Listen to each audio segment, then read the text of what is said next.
पंजाब केसरी में आप सबका स्वागत है। मैं हूं चंद्रशेखर धरनी। इस वक्त हम मौजूद हैं प्रदेश कांग्रेस मुख्यालय हरियाणा में, जहां एनएसयूआई के जो सेंटर के संगठन से जुड़े हुए लोग हैं, हरियाणा के प्रभारी हैं वरुण, वो आए हुए हैं, तथा जो हरियाणा के एनएसयूआई के स्टेट के लीडर हैं वो मौजूद हैं। इनसे चर्चा करेंगे। सबसे पहले वरुण जी, आपसे पूछना चाहूँगा कि आज यहाँ आने का एजेंडा क्या है आपका? आज हमने प्रेस कॉन्फ्रेंस करी थी और हमने एक कैंपेन लॉन्च करा है, शिक्षा बचाओ देश बचाओ। जो बीजेपी की केंद्र सरकार ने एक न्यू एजुकेशन पॉलिसी लेके आई है, उसके खिलाफ कि किस तरीके से छात्रों के भविष्य के साथ बीजेपी खिलवाड़ करने जा रही है।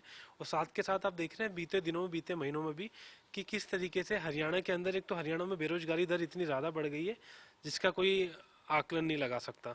और साथ के साथ एक तो भर्तियां निकलती नहीं है, भर्तियां निकलती हैं तो उसका पेपर होने से पहले पेपर लीक हो जाता है, और पेपर लीक होने के बाद भी कैसे उस पर लीली पोती है सरकार करती है कि कोई ठोस कदम नहीं उठाती और उस इशू को दबाने की कोशिश करती है। तो कहीं ना कहीं या तो ये हरियाणा की खट्टर सरकार और जेजेपी सरकार उसमें मिली हुई है पेपर लीक में, या फिर उसको इग्नोर कर रही है कि छात्रों के भविष्य के साथ खिलवाड़ कर रही है।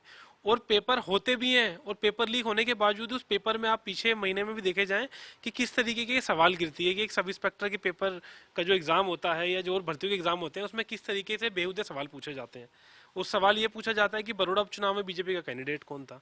तो क्या हरियाणा के अंदर एक छात्रों के भविष्य के साथ ये खिलवाड़ की शिक्षा को इतने नीचे स्तर पर लेके चली गई है बीजेपी की सरकार हरियाणा में।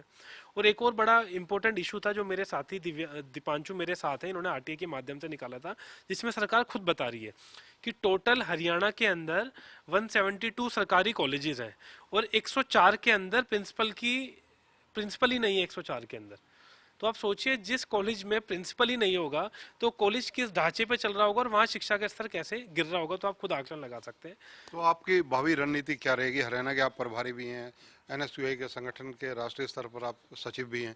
क्या रणनीति रहेगी? भविष्य में क्या करेंगे आप? हमने कल आज ये कैंपेन लॉन्च करा है और कल हमारा पहला छात्र संवाद है कुरुक्षेत्र यूनिवर्सिटी के पास। हमने छात्र संवाद रखा है छात्रों का, जिसमें कई भारी संख्या में हमारे छात्र आएंगे। हम छात्रों से संवाद करेंगे और सड़कों पर आएंगे और इस बीजेपी सरकार का होश ठिकाने लगाएंगे कि छात्रों के ऊपर ध्यान दे और छात्रों के भविष्य के साथ खिलवाड़ ना करे। हरियाणा के अंदर तो एनएसयूआई का संगठन नेतृत्व वहीन है इस वक्त। उस संगठन को कब तक बना दिया जाएगा? जल्द से जल्द हमारी प्रक्रिया शुरू होगी हरियाणा में नए अध्यक्ष की नियुक्ति की, और जल्द से जल्द हम पूरा संगठन बना देंगे। अभी हाल ही में हमने संगठन डिसोल्व करा है और नए लोगों को इसमें हम और इन्वॉल्व करके एक नई कमेटी भी बनाएंगे और जल्द से जल्द हम सड़कों पर उतरेंगे छात्रों के मुद्दों को लेकर।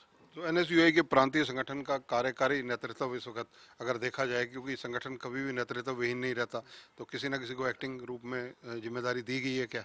नहीं, एक्टिंग रूम में हमने अभी सच कोई जिम्मेदारी नहीं दी गई है। हाँ, जो लोग हमारे पिछले भी हाई परफॉर्मर्स थे और अभी भी जो एनएसवाई से ऑलरेडी जुड़े हुए हैं, खाली कमेटी डिसोल्व हुई है, तो आपको भी मेरे साथ भी वो हमारे ऑफिस बेरर दिख रहे होंगे। और वैसे भी हमारी पूरी हरियाणा की बाकी जो लोग बिना पद के भी हमारे साथ पूरे एक्टिव हैं, तो नई कमेटी हम जल्दी चयन कर देंगे। धन्यवाद। दीपांशु, आप जो हरियाणा के एनएसयूआई संगठन से जुड़े हुए हैं, क्या अहम इश्यूज हरियाणा के छात्रों के आप देखते हैं जिनको लेकर जनता में, स्टूडेंट्स में आने वाले दिनों में जाएंगे? देखिए, सबसे बड़ी जो हरियाणा के अंदर इशू है वो बेरोजगारी का इशू है। ये खटारा और दुष्ट सरकार ने, खट्टर खट्टर और दुष्यंत सरकार ने 31 पेपर लीक कर दिए हैं। तो आज के समय में जो प्रदेश के छात्र और युवा, उनका इस प्रदेश की भाजपा और जजपा सरकार से विश्वास उठ गया है। और उसके सबसे बड़ी चीज़, प्रदेश के अंदर जो शिक्षा का ढांचा है, आप देख सकते हैं 172 कॉलेजों में 104 के अंदर प्रिंसिपल नहीं है। इन्होंने पिछले 6 सालों के अंदर 67 नए कॉलेज बनाए, उसके अंदर 48 में बिल्डिंग ही नहीं है।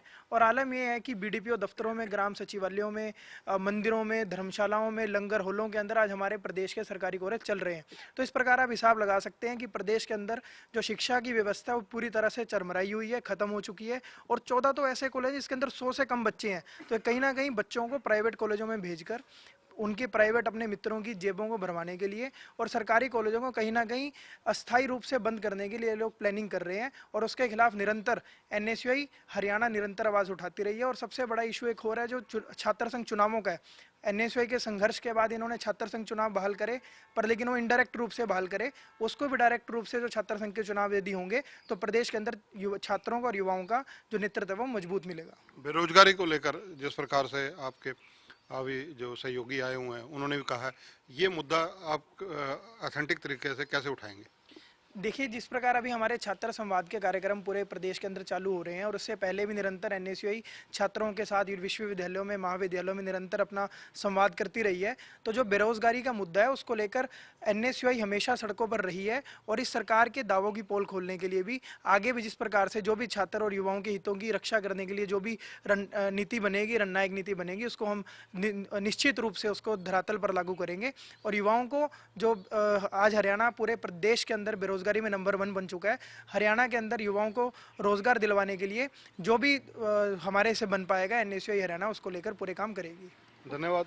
तो देखिए एनएसयूआई के तेवर स्पष्ट नज़र आ रहे हैं कि आने वाले दिनों में जहां एनएसयूआई का संगठन हरियाणा में खड़ा किया जाएगा, उसके अलावा बेरोजगारी का जो मुद्दा है उसको लेकर बेरोजगार युवकों को रोजगार कैसे मिले वो जागृति अभियान चलाया जाएगा और सरकार के जो नीतियाँ हैं उनके बारे में जो ये टीका टिप्पणी कर रहे हैं उनको लेकर जनता में जाया जाएगा।